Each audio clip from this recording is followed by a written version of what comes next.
Hello friends, welcome to Civil Aspirant. Today we are going to discuss one important topic related to Indian polity, which is very important for all the competitive examinations because uh, 2 to 3 questions used to come from this topic in all the competitive examination. This topic is the directive principle of state policy, shortly the DPSP.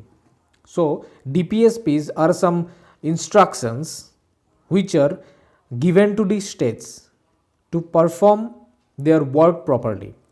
And this DPSP comes under Article 36 to 51 and Part 4 of the Indian Constitution. And the idea of directive principle of state policy was borrowed from the Irish Constitution of 1937. So, the origin of this DPSP is Irish Constitution. And B.R. Ambedkar, who is known as the father of Indian Constitution, and he was the chairman of the drafting committee, he termed these DPSPs as the novel features of the Indian Constitution. Okay, novel features of the Indian Constitution. And the directive principle of state policy, along with fundamental rights, formed the philosophical part of the Indian Constitution, right? So we all know that fundamental rights, we have 6 fundamental rights which are mentioned in part 3 of the Indian Constitution. So these fundamental rights and DPSPs are collectively form the philosophical part of the Indian Constitution. Then also the DPSP along with fundamental rights are collectively called as the conscience of the Constitution by Granville Austin.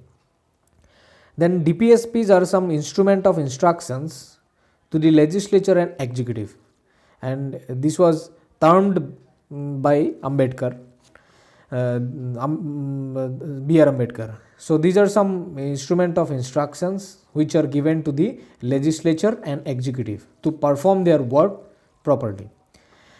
So these DPSPs are classified into 3 categories for our understanding purpose. These 3 classifications are socialist principle, Gandhian principle, and liberal intellectual principle. The socialist principle is based on the ideology of socialism. The Gandhian principle is based on the principle of Gandhism. Then liberal intellectual principle is based on the liberal intellectualism. Then some of the important articles here we are mentioning. So Article 40 is also comes under DPSP, and Article 40 mentions about the organization of the village panchayats, right? Organization of the village panchayats and endow them with necessary powers and authority to enable them to function as unit of self-government. So this Article 40 talks about the organization of village panchayats only. And then Article 43 mentions about the promotion of cottage industries on an individual basis or on an individual basis or cooperation basis in basically in rural areas. Then Article 43b mentions about the formation of cooperative societies and the democratic administration of the cooperative society. And this Article 43b was not originally in the Constitution. It was amended by added by 97th Constitutional Amendment Act. Okay, 97th Constitutional Amendment Act 2011, right?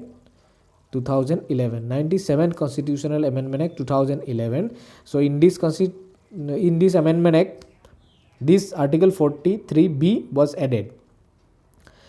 Then the next important article is Article 47. This article mentions about the prohibition of the consumption of intoxicating drinks and drugs. So there are some substances which are injurious to health. That is why this article mentions about the prohibition of consumption of these intoxicating substances and to raise the level of nutrition and standard of the living of the people. These also mentioned in Article 40. These are also mentioned in Article 47. Then we have Article 44, which is also important, which mentions about the Uniform Civil Code. Then Article 45. 45 mentions the early childhood care and education for his child or ward up to the age of 6 years.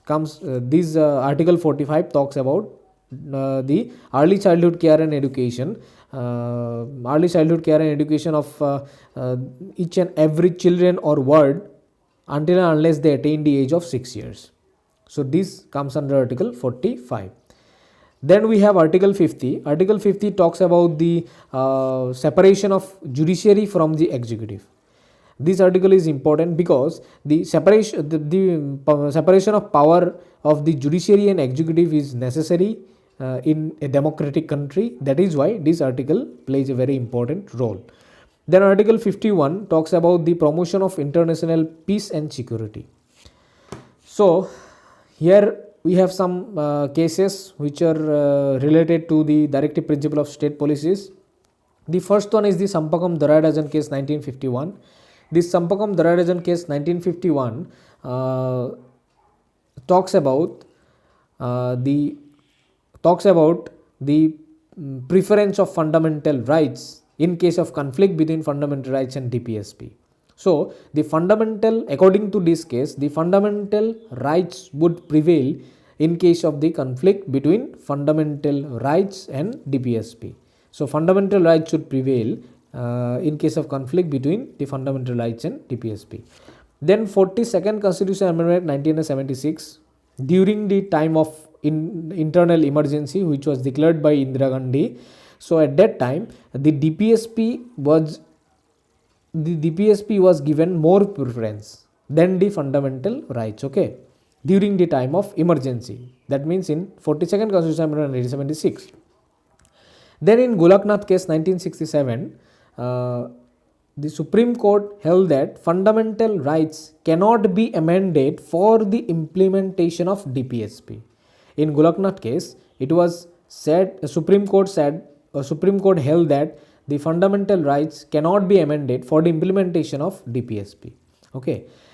But in Minerva Mill case, the Supreme Court reversed its decision and declared that fundamental rights can be amended for the implementation of DPSP, but the basic structure should not be violated, right? So basic structure, here the concept of basic structure came out, which was mentioned in Keswanand Bharti case 1973. Okay, this Kesavanand Bharati case 1973 mention about the basic structure of the Indian Constitution, and this basic structure of the Indian Constitution would be decided by Supreme Court.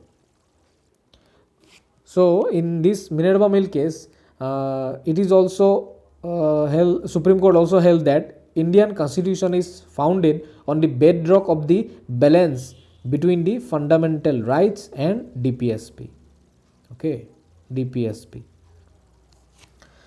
So I hope this video will help you a lot for your preparation in all the competitive examinations. Thank you for watching. Have a nice day.